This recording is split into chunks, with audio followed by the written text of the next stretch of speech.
Subukan mo rin to gawin sa pusit. Mamangha ka talaga sa sarap. Mapaparami ka ng kain.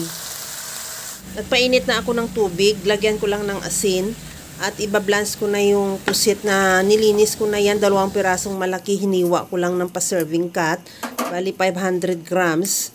Antayin lang natin na mablansa ng siguro lagay lang natin mga 2 minutes. Huwag lang siya i-overcook para hindi siya kumunat. Pagkatapos yan, tanggalin natin yan sa kaldero at ilagay muna sa strainer para makatulo yung excess na tubig. Sa kawali naman, maglagay ako ng kunting mantika at lagyan ko na rin ng butter.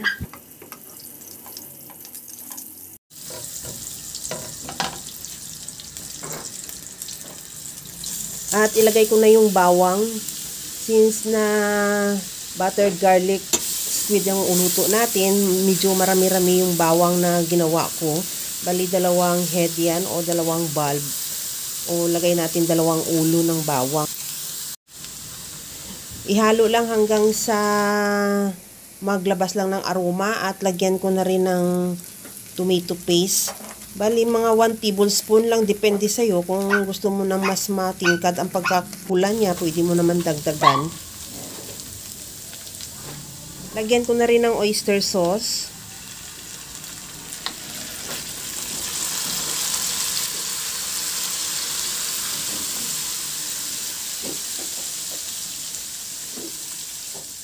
Maglagay din ako ng asukal. Kung gusto mo na walang asukal, pwede naman. Pero mas masarap talaga pag medyo may kunting tamis.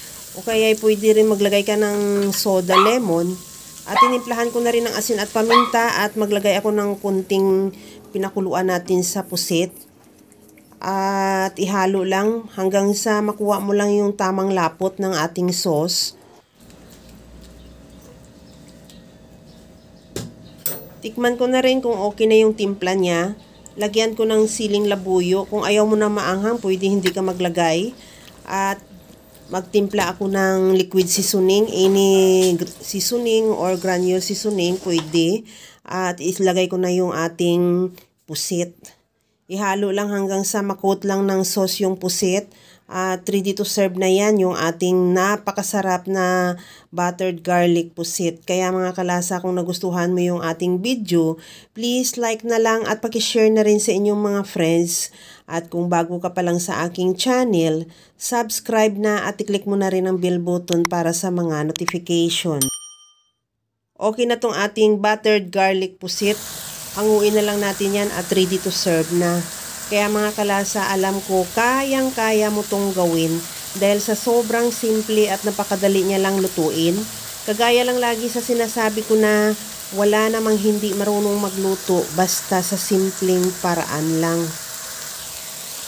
Hanggang sa muli mga kalasa, thank you for watching. Bye-bye!